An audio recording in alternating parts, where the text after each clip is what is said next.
17 जनवरी 1945 ग्वालियर मध्य प्रदेश में शायर गीतकार जानिसार अख्तर के बेटे जावेद का जन्म। 1960 में मिंटो सर्कल स्कूल अलीगढ़ से शिक्षा समाप्त। 1964 सैफिया कॉलेज भोपाल से इंग्लिश लिटरेचर में बीए। 4 अक्टूबर 1964 जावेद पहुंचे बंबई, फिल्म इंडस्ट्री में संघर्ष की शुरुआत। 1965 जावेद की लिखी हुई पहली फिल्म सरहदी लुटेरा रिलीज हुई। 1973 अंदाज, सीता और गीता और हाथी मेरे साथी जैसी कामयाब फिल्में लिखने के बाद सलीम जावेद जोड़ी की लिखी फिल्म जंजीर ने अमिताभ बच्चन के एंग्री यंग मैन को जन्म दिया।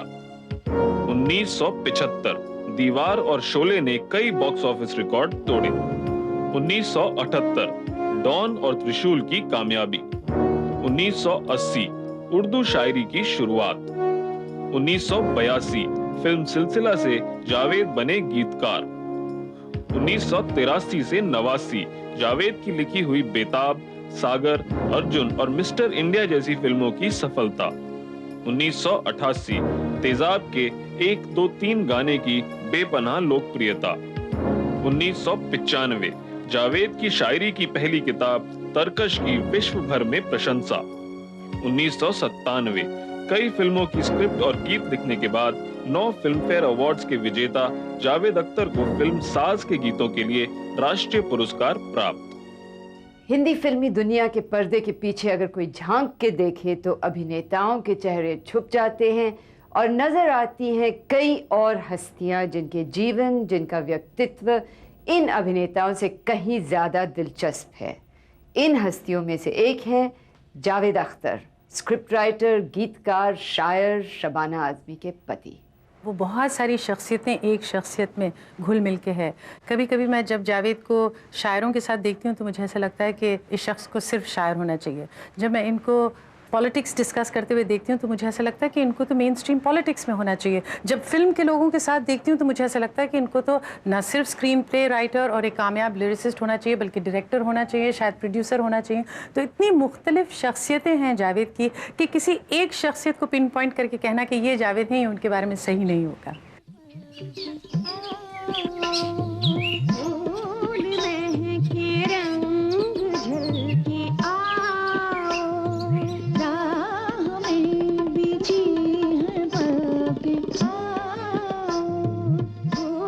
जाहिर है कि जिस इंसान में इतनी शख्सियतें हों उसके जीवन के दिन भी मुख्तलिफ होते होंगे। हर दिन कुछ नए अंदाज से गुजरता है। आमतौर से लोग बड़े तरीके से जीते हैं कि एक उनका ख़ास समय होता है उठने का और एक ख़ास समय होता है नाश्ता करने का और एक ख़ास वक्त पे वो घर से निकलते हैं और फिर एक ख़ास वक्त पे वो घर आ जाते हैं वगैरह वगैरह। लेकिन मेरी ज़िंदगी में जो बात रेगुलर है वो है इर्रेगुलरिटी। तो ये भी हो सकता है कि मैं सुबह 4 बजे उठ के अपना काम करना शुरू कर दूँ, इसलिए कि परसों ऐसा हुआ था। और ये भी हो सकता है कि मैं 11:30 बजे उठूँ दिन में। तो हर दिन कुछ एक नए अंदाज से गुजरता है। मेरे अपॉइंटमेंट्स कुछ 10, साढ़े 10 बजे से आमतौर से शुरू होते हैं, क्योंकि गाने लिख रहा हूँ काफ़ी इन दिनों, तो उसके 2 तरह के सेशंस हैं। एक कुछ 11, साढ़े 11 बजे होती हैं मीटिंग्स म्यूज़िक की, वरना फिर शाम को 6-7 बजे होती हैं। तो ये इस बीच में गाना लिखना होता है। तो कभी कभी दोपहर में लिखता हूँ, वरना ज़्यादातर मेरा काम जो है वो रात को होता है। आई स्लीप वेरी लेट, लेकिन खुशकिस्मती से मुझे ज़्यादा नींद की ज़रूरत नहीं है। तो मैं रात को अक्सर 10:30, 11 बजे काम करना शुरू करता हूँ और 2 बजे लिखना शुरू करते हैं। जी हाँ, जब सारा ज़माना रोता है, सोता है, मैं चुपके चुपके रोता हूँ, एक गाना था ना, तो कुछ मेरे साथ ऐसे ही होता है। तो रात को लिखता हूँ, फिर 2:30 बजे 3 बजे सोता हूँ, लेकिन thankfully I don't need much sleep. तो 5 घंटे अगर मैं सो लूँ देना fresh for the day. Javed Akhtar रहते हैं मुंबई शहर के एक समुंदर किनारे फ्लैट में और ये फ्लैट उनका घर भी है और दफ्तर भी। यहीं आज उनको मिलने आई हैं लंदन यूनिवर्सिटी से डॉक्टर रेचल ड्वायर शायरी की बातें करने। Let me tell you, it's very interesting that Urdu poetry by its very nature is if not atheistic then definitely agnostic, and it is vehemently against fundamentalism. उनके मिलने वालों में आज एक नौजवान तपस रेलिया भी हैं, जो उनकी किताब तरकश से इतना मुतासिर हुए कि उन्होंने कुछ नज़मों के लिए म्यूज़िक कंपोज करके एक टेप बनाई है जो आज सुनाने आए हैं।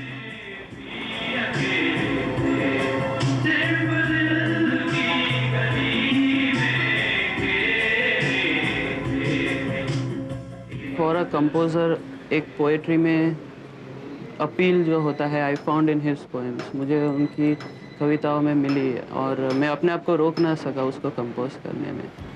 इनकी पोएट्री में डेप्थ होता है, जो लिखा होता है डायरेक्ट मीनिंग नहीं होता, उसमें अंदर जाना पड़ता है टू सर्च द मीनिंग। हम तो बचपन में भी अकेले थे, सिर्फ दिल की गली में खेले थे। एक तरफ मूर्छे थे पलकों के, एक तरफ आंसुओं के रेले थे। थीं सजी हसरतें दुकानों पर, जिंदगी के अजीब मेले थे। खुदकुशी क्या दुखों का हल बनती, मौत के अपने 100 झमेले थे। ज़हनो दिल आज भूखे मरते हैं, उन दिनों हमने फाके झेले थे। हम तो बचपन में भी अकेले थे, सिर्फ दिल की गली में खेले थे। हालांकि जावेद अख्तर पहले मशहूर हुए दीवार, जंजीर, शोले जैसी फिल्मों के स्क्रिप्ट लिखने की वजह से, आज उनकी अहमियत एक शायर होने के नाते है। एक ज़माना था जब बॉम्बे की फिल्मी दुनिया से कई अच्छे बल्कि बहुत अच्छे शायरों के नाम जोड़े जाते थे, लेकिन फिर कई सालों तक इस दुनिया और इस दुनिया के गानों में शायरी ख़त्म सी हो गई लगती थी। पिछले साल जावेद की किताब तरकश ने एक नई उम्मीद पैदा कर दी है। तरकश मैंने असल में लिखी एक कोई किताब की शक्ल में थी ही नहीं कभी। ये है तरकश में जो मेरी पोएम्स हैं वो पिछले समझिए 14, 15, 16 साल में लिखी हुई पोएम्स हैं। कभी एक ख्याल आया वो लिख लिया, कभी एक गज़ल का एंगल अच्छा लगा, मीटर पसंद आया, या रदीफ़ काफ़िया अच्छा लगा, या कोई ख्याल आ गया तो लिख लिया। तो लिखता रहा मैं, और 15-16 साल में काफ़ी मैंने लिखा था। उसके बाद जब ऐसा लगा कि भाई अब ये तो बहुत हो गया, अब लिखा है तो ठीक है छपवा भी दो, तो फिर उसको एडिट करके जो बहुत बुरा था वो काट दिया, जो कम बुरा था वो छाप दिया। कुछ लोग ये भी कहते हैं कि आपने जानबूझ के उर्दू को हिंदीफाई किया है। देखिए, उर्दू को मैंने हिंदीफाई नहीं किया है, लेकिन उर्दू को पर्शियनाइज नहीं किया है। मैं समझता हूँ कि ज़बान का बेसिक मकसद जो है कम्युनिकेशन है, वो चाहे हिंदी हो चाहे उर्दू हो। अगर वो ऐसी आप बना देंगे जो ज़्यादातर लोग समझ ही नहीं रहे हैं, तो उसे बोलने की क्या ज़रूरत है। तो बोलते तो आप इसलिए ना कि दूसरा सुने और समझे। तो वो हिंदी में भी एटीट्यूड्स पाए जाते हैं और कई जगह उर्दू में भी एटीट्यूड्स पाए जाते हैं। मुझे ये पसंद नहीं। मुझे ऐसा लगता है कि मुश्किल ज़बान में लिखना बहुत आसान है। बड़े बड़े लफ्ज़ों के पीछे आप छुप जाते हैं और वो बड़े शब्द हैं, उनमें खुद ही कुछ माने निकल आते हैं। लेकिन सिंपल लैंग्वेज में लिखना इसलिए मुश्किल है कि उसमें आप कोई धोखा नहीं दे सकते। वही बात समझ में आएगी जो आप कह रहे हैं। एक लड़की को देखा तो ऐसा लगा जैसे सुबह का रूप, जैसे सर्दी की धूप, जैसे। जब जावेद अख्तर एक गीतकार बनकर बोलते हैं तो वो बात करते हैं हुस्न और मोहब्बत की, किसी लड़की को देख के अच्छे लगने की।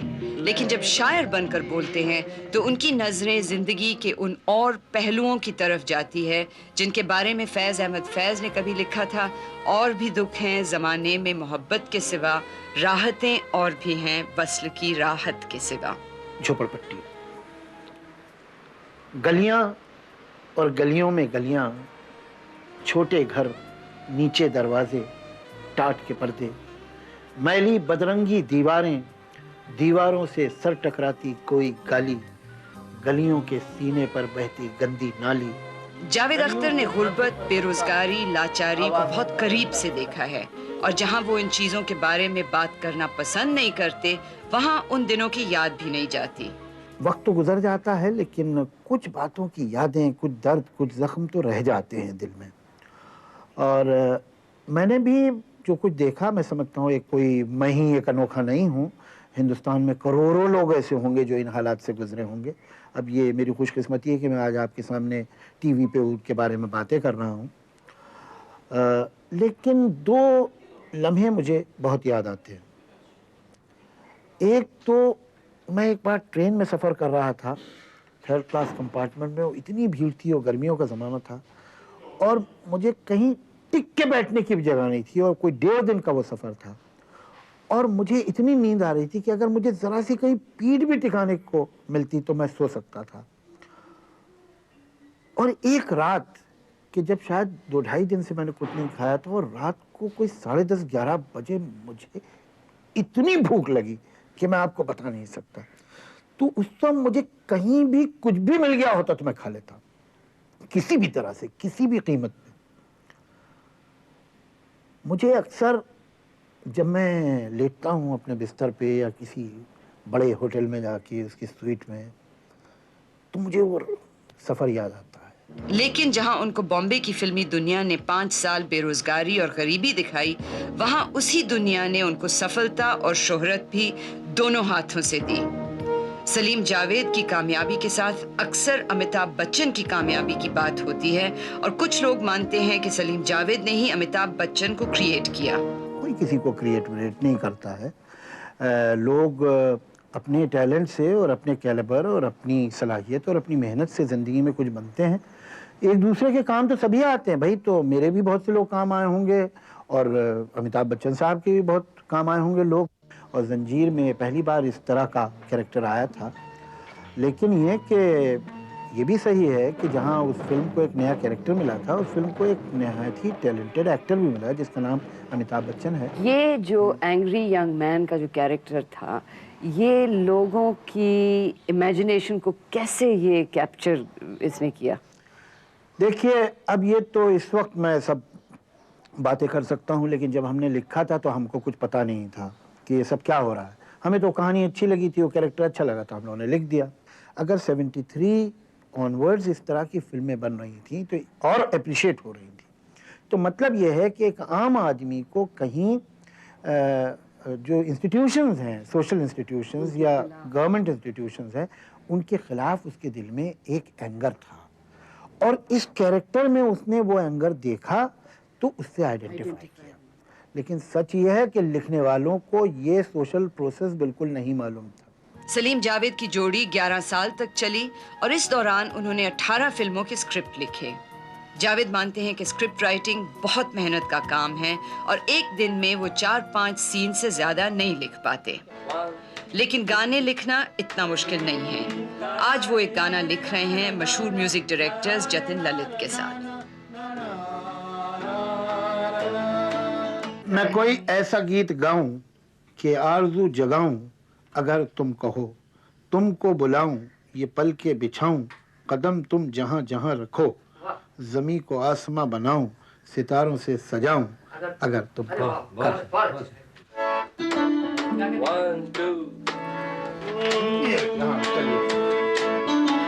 मैं कोई ऐसा गीत गाऊं कि आरज़ू जगाऊं, अगर तो पहले म्यूजिक लिखते हैं कि गाना? दोनों ही काम करते हैं। हम लोग बहुत से गाने ऐसे हुए हैं जो इनकी ट्यून है मैंने लिखा है, बहुत से गाने ऐसे भी हैं जो मैंने लिखे हैं फिर इन्होंने ट्यून किया है, तो दोनों ही काम होते हैं। और आपका फेवरेट गाना कौन सा है? वो अब बन रहा है जो गाना बन रहा होता है वही फेवरेट होता है। तुम्हारे जाम में मेरी जान, सेम रिपीट में आपको कितनी देर लगती है एक पूरा गाना लिखने में? डिपेंड करता है, मतलब मैंने 9 मिनट और 10 मिनट में भी गाना लिखा, ऐसा गाना जो चला बाद में, और 2-3 दिन भी लग जाते हैं। लिखने और म्यूजिक बनाने और फिर तैयार होने में कितनी दिन? डिपेंड करता है डेडलाइन क्या है। अगर 25 दिन बाद गाना देना है तो 24 दिन लगेंगे और अगर 6 दिन बाद देना है तो 5। गाना लिखते लिखते लंच का वक्त निकल गया। ऐसा नहीं है कि शायर कभी खाते पीते नहीं हैं, पर जावेद उस दिन डाइटिंग कर रहे थे तो हमको भी करनी पड़ी। और जब हमने उनसे पूछा कि अक्सर वो क्या खाना पसंद करते हैं, उन्होंने कहा ये आप शबाना से पूछिए। सिर्फ हिंदुस्तानी खाना पसंद है। आप दुनिया के एक मतलब रेगज़म जैसी जगह में चले जाएं, मगर उनको हिंदुस्तानी खाना ही चाहिए, उनको और किसी किस्म का खाना नहीं चाहिए। कभी कभार स्टेक खा लेते हैं, लेकिन एक्चुअली जो जावेद की पसंद है वो है यूपी का खाना। उनको आलू गोश्त बेइंतहा पसंद है और गोश्त, बिरयानी, कबाब, ये सब चीज़ें पसंद हैं। लेकिन ही इज़ नॉट फसी अबाउट फूड, मतलब कभी इनकी मांग नहीं होती कि मुझे यही खाना, ये मैं रिजेक्ट करूँगा या ये नहीं खाऊँगा, इस तरह की कभी मांगे नहीं की है। लेकिन उनको जो पसंद है वो है आलू गोश्त का शोरबा। अच्छा, एंड नो पीना? पीना पीते तो तो बिल्कुल कोई नहीं। 8 साल हो गए और जावेद ने कतरा शराब का नहीं छुआ। सिगरेट भी नहीं पीते, पान मसाला खाते थे वो भी छोड़ दिया। जावेद अख्तर की शायरी में मजहब की कोई जगह नहीं है, लेकिन सांप्रदायिकता का जिक्र उनकी कई कविताओं में है। 1992 में अयोध्या की घटना से उनको इतनी तकलीफ हुई कि वो फिल्मी दुनिया से निकलकर सांप्रदायिकता के खिलाफ आंदोलन में शामिल हुए। बाबरी मस्जिद की घटना का दोष वो किसी एक कौम को नहीं देते। जो 6 दिसंबर को हुआ वो एक इंसिडेंट वॉइड में नहीं है, वो शायद एक तरह का अल्टीमेट आउटबर्स्ट या एक क्लाइमैक्स एक चीज़ का था जो बरसों से धीरे धीरे धीरे धीरे धीरे पक रही थी। और उसको आप सिर्फ हिंदू फैशिस्टिक फोर्सेस को भी आप जिम्मेदार ना कहिए, उसमें जो मुस्लिम रिएक्शनरी फोर्सेस थीं उन्होंने बहुत कंट्रीब्यूट किया था हिंदू फैशिस्ट फोर्सेस को क्रेडिबिलिटी देने में और स्ट्रेंथ देने में और आर्गुमेंट देने में टू सेल देमसेल्व्स। मिसाल के तौर पे मतलब वो ये जो बाबरी मस्जिद एक्शन कमेटी के लोग थे या इस तरह की और जो ऑर्गेनाइजेशंस थीं या इस तरह के जो लीडर थे, वो कोई कछौचवी और कोई शहाबुद्दीन और कोई ये वो, उनके स्टेटमेंट्स जो थे वो क्या होते थे? तो वही एक तरफ अगर साध्वी रेदम्बरा और अशोक सिंघल और इस तरह के लोग बोलने वाले थे तो दूसरी तरफ ये लोग थे। उनके पास पावर ज़्यादा थी, वो ज़्यादा ताकत में थे, सो उन्होंने ऐसा किया। लेकिन आप उनकी मदद कर रहे थे। जब आप इस तरह की बातें कर रहे थे तो आप साबित कर रहे थे अपने स्टेटमेंट से कि वो ठीक कह रहे हैं। सच ये कि आप ही ऐसे थे, मगर उसका ब्रंट तो पूरी कम्युनिटी पे आया। तो जो मुसलमानों में भी या किसी भी माइनॉरिटी की जो मैड फ्रिंज होती है वो उस पूरी कम्युनिटी को प्रॉब्लम में डलवाती है अपने एक्सट्रीम स्टैंड की वजह से। और जो मेजॉरिटी कम्युनिटी की मैड फ्रिंज होती है और जो एक्सट्रीमिस्ट होते हैं उनको एक आर्ग्यूमेंट प्रोवाइड करती है कि वो कहते हैं देखिए साहब, वो देखिए वो क्या बोल रहा है, वो फला मौलाना और फला मुल्ला कह रहा है ना, ऐसे ही होते हैं ये लोग। तो आप तो अपनी कम्युनलिज्म की वजह से इस मुल्क में फैशिज्म को और कम्युनलिज्म को और स्ट्रेंथ ही दे रहे थे। मैं समझता हूँ कि कम्युनल फोर्सेस एक चीज़ है जो एक दूसरे की मददगार होती है। They can't exist without each other. Like a man like Ashok Singhal needs Shahi Imam and Shahi Imam needs somebody like Ashok Singhal. उन्हें एक दूसरे से बड़ी मदद मिलती है, वो एक दूसरे के सहारे जीते हैं। अगर शाही इमाम के सामने एक बहुत सेकुलर हिंदू चला जाए तो शाही इमाम की समझ में नहीं आएगा उसे कैसे हैंडल करे, या अशोक सिंघल के सामने एक बहुत सेकुलर मुसलमान चला जाए तो अशोक सिंघल तो रॉन्ग प्रूव हो जाएगा। तो इनको कम्युनली ही दूसरे कम्युनिटी के लोग चाहिए होते हैं ताकि वो बता सकें कि देखो हम ठीक कह रहे हैं। इसलिए एक दूसरे की बड़ी इज्जत करते हैं ये लोग। धर्म मजहब का मामला हमारे देश में इतना पेचीदा हो गया है कि आम आदमी इन मसलों पे अपनी राय व्यक्त करने से डरता है। लेकिन शायरों को लाइसेंस होता है जिसको अंग्रेज़ी में पोएटिक लाइसेंस कहते हैं। तो जावेद वो बातें भी कह डालते हैं जो हम आप कभी ना कह सकें। I was born and brought up in a Muslim family and culturally I am definitely a Muslim, but I am not a religious person. तो जो ये अफ़गानिस्तान में जैसे हो रहा है अभी ये तालिबान जो रिफॉर्म करने की कोशिश कर रहे हैं, ये जब आपको दिखता है तो आप रिफॉर्म क्या कर रहे हैं? मतलब ये कि उन्होंने एक अभी मैंने पढ़ा, इट्स हिलेरियस, इट्स ट्रैजिक। अगर ये इतना ट्रैजिक ना होता तो हिलेरियस होता कि अभी एक वहाँ कुछ ऑर्डिनेंस पास हुआ है कि औरतें सफ़ेद मोज़े नहीं पहन सकती। Maybe they find them too foxy. Javed Akhtar ने उस शाम को एक मुशायरे में जाना था तो मुनासिब ही था कि आखिर में बात हुई उर्दू ज़बान के बेघर होने की। उर्दू को कुछ लोगों ने कहा, मुस्लिम लीग ने कहा कि ये मुसलमानों की ज़बान है। उन्हें कहना ही था ऐसा। कुछ लोगों ने कहा, कम्युनल हिंदू पार्टीज़ ने भी कहा कि ये मुसलमानों की ज़बान है। उन्हें ऐसा कहना ही था, इसलिए कि उर्दू इस बात का जिंदा सबूत है और थी कि हिंदू और मुसलमान दो अलग नेशंस नहीं हैं, न थे।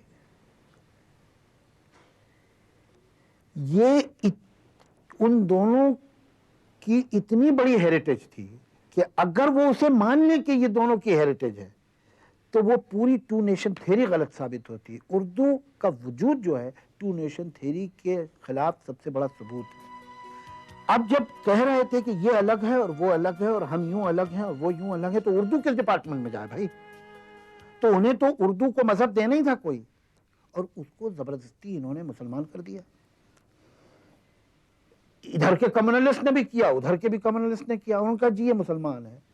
उर्दू से ज्यादा तो ए रिलीजियस लैंग्वेज दुनिया में मिलना मुश्किल है।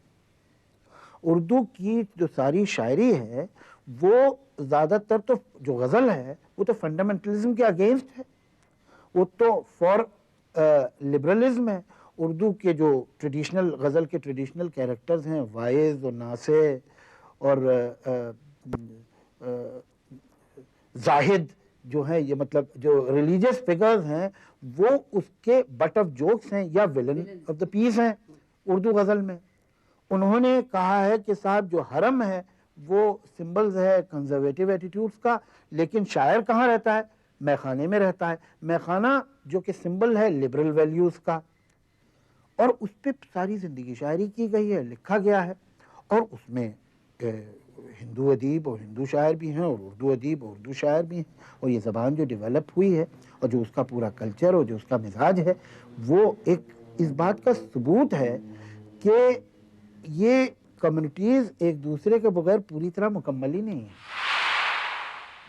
एक नज़्म है फसाद के बाद, आफ्टर द राइट। गहरा सन्नाटा है, कुछ मकानों से खामोश उठता हुआ, गाढ़ा काला धुआं मैल दिल में लिए हर तरफ दूर तक फैलता जाता है। गहरा सन्नाटा है, लाश की तरह बेजान है रास्ता, एक टूटा हुआ ठेला उल्टा पड़ा अपने पहिए हवा में उठाए हुए, आसमानों को हैरत से तकता जैसे कि जो भी हुआ उसका अब तक यकीन इसको आया नहीं। गहरा सन्नाटा है, एक उजड़ी दुकान, चीख के बाद मुंह जो खुला का खुला रह गया। एक उजड़ी दुकान, चीख के बाद मुंह जो खुला का खुला रह गया। अपने टूटे किवाड़ों से वो दूर तक फैले चूड़ी के टुकड़ों को हसरत ज़दा नजरों से देखती है कि कल तक यही शीशे इस पोपले मुंह में 100 रंग के दांत थे। गहरा सन्नाटा है, गहरे सन्नाटे ने अपने मंजर से यूं बात की, सुन ले उजड़ी दुकान, ऐ सुलगते मकान, टूटे ठेले, तुम ही बस नहीं हो अकेले, यहाँ और भी हैं जो गारत हुए हैं, हम उनका भी मातम करेंगे, मगर पहले उनको तो रो लें कि जो लूटने आए थे और खुद लुट गए। क्या लुटा इसकी उनको खबर ही नहीं, क्या लुटा इसकी उनको खबर ही नहीं।